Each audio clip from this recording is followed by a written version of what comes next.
Kaundinya YouTube channel ద్వారా అందరికీ తెలంగాణ సంప్రదాయ పండగ ట్రెడిషనల్ ఫెస్టివల్ అయినటువంటి బతుకమ్మ పండగ సద్దుల బతుకమ్మ పండగ శుభాకాంక్షలు తెలియజేస్తూ జై తెలంగాణ.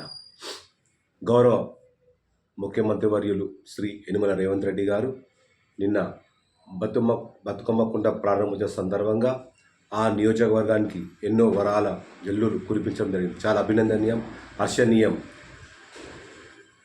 మా నియోజకవర్గం కూడా తెలంగాణ రాష్ట్రంలో హైదరాబాద్ జిల్లాలో ఉన్నదని కూడా గుర్తిస్తూ నియోజకవర్గంలో ప్రజాప్రతినిధులు ఉన్నప్పటికీ లేనట్టే కనబడుతుంది.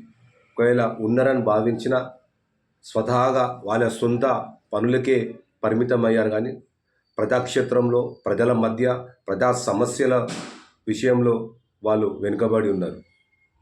తమరు ఇప్పటికైనా మా నియోజకవర్గం హైదరాబాద్ పార్లమెంట్లో ఉన్నదని గుర్తిస్తారని తెలియజేస్తూ మా నియోజకవర్గంలో కూడా మూసీ పరివాహక ప్రాంతము అటు పురాణపూల్ నుండి చదరగట్ వరకు విస్తరించి ఉన్నది. అక్కడ ఎన్నో కబ్జాలు మలమైనాయి. హైడ్రా పుణ్యం అని చెప్పేసి కొంతవరకు సక్సెస్ అయినా పూర్తి స్థాయిలో సక్సెస్ కాలేదు. పూర్తి స్థాయిలో సక్సెస్ అయినట్టు అయినట్టు కనుక ఈరోజు మహాత్మా గాంధీ పరిశిష్ట మునిగేది కాదు. ఆ పరివాహక ప్రాంతం కబ్జాలను తొలగించి గుడిసెలను తొలగించి వారికి ప్రత్యామ్నాయంగా ఎక్కడైనా వేరే ప్రాంతంలో వారికి నివాసాలు నిర్మించి ఇవ్వాలి. మీ మూసి పునర్వ్యవస్థీకరణ కళ సాకారం కావాలంటే, మీ కళ సాకారం కావాలంటే తక్షణమే మట్టి కుప్పలతో పూడ్చినటువంటి ప్రాంతాలను తక్షణమే తొలగించినట్టయితే మీరు 100% సక్సెస్ కాబోతారు. అంతేకాకుండా మా నియోజకవర్గాన్ని కూడా వరాలు కురిపించాలని మా ప్రజాప్రతినిధులు ఏనాడు మీకు వినతి పత్రం ద్వారా మా నియోజకవర్గ అభివృద్ధికి వినతి పత్రం ఇచ్చినట్టు దాఖలు లేవు.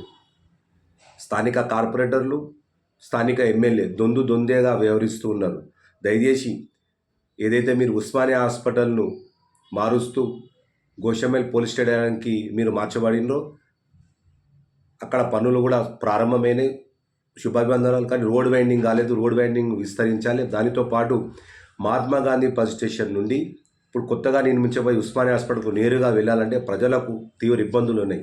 దానికి అనుగుణంగా ఇప్పుడున్న పాత ఉస్మానియా సిల్వర్ జూబ్లీ హాస్పిటల్ ఏదైతే ఉందో అటు నుంచి బర్తాన్ బజార్ నుంచి బేగం బజార్ చత్రి వైపుగా రోడ్డు వెడల్పు చేసినట్టయితే కనుక ఈజీగా రోగులు ఆ హాస్పిటల్కు చేరే విధంగా ఉంటుంది. ఇంకొకటి బేగం బజార్ వైపు గోల్డ్ మస్జిద్ ఉంది.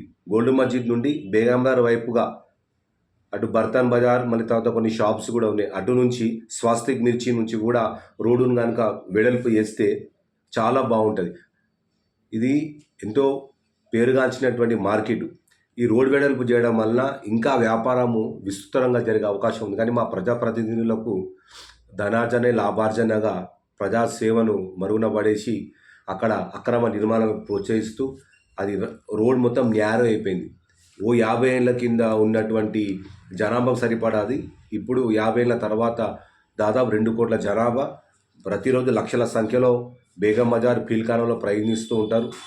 కాబట్టి దయచేసి ఆ రోడ్డు వెడల్పు కూడా చేయాలి. ఇంకొక ముఖ్య విషయం, బతుకమ్మ కుంటకు గౌరవ పెద్దలు వి హనుమంతరావు గారు వారు పేరు పెట్టినట్టే మా గోషమేల్ నియోజకవర్గ మాజీ మంత్రివర్యులు దిగ్గవందిత శ్రీ ఎం ముఖేష్ గౌడ్ గారి యొక్క విగ్రహాన్ని కూడా మోంజా మార్కెట్లో ప్రతిష్టాపన చేస్తూ ఏర్పరుస్తూ మరి అక్కడే తుల్జాగూడలో ఉన్నటువంటి హౌసింగ్ బోర్డు కాంప్లెక్స్కు గౌరవ మంత్రివర్యులు గారి పేరు పెట్టాలని కోరుతున్నారు. ఏదైతే బతుకమ్మ కుంటలో కాంగ్రెస్ సీనియర్ నాయకులు విహెచ్ గారి పేరు పెట్టారో చాలా అభినందనీయం, పెట్టాల్సిందే.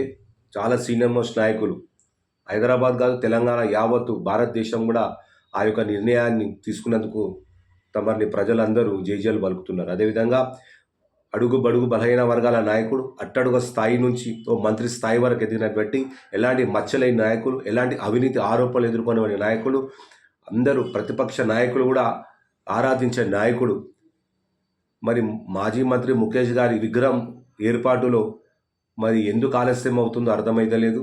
దయచేసి మాజీ మంత్రివర్యులు ముఖేష్ గారి యొక్క విగ్రహాన్ని కూడా ప్రతిష్టాపన చేయాలని చెప్పేసి కోరుకుంటూ మరి మహాత్మా గాంధీ బస్ స్టేషన్ను రాకపోకలకు అనువుగా ఉండే విధంగా, ప్రయాణికులకు అనువుగా ఉండే విధంగా చర్యలు తీసుకోవాలని కోరుతూ తక్షణమే మా నియోజకవర్గ అభివృద్ధికి కూడా ఒక ప్రత్యేకమైన నోడల్ ఆఫీసర్ను నియమించాలని చెప్పి కోరుతూ నియోజకవర్గ అభివృద్ధిని కూడా తమరు ఒక ప్రత్యేక దృష్టి సారించాలని చెప్పేసి మరొక మారు గౌరవ ముఖ్యమంత్రి వర్యుల గారికి విజ్ఞప్తి చేస్తాను. జై తెలంగాణ.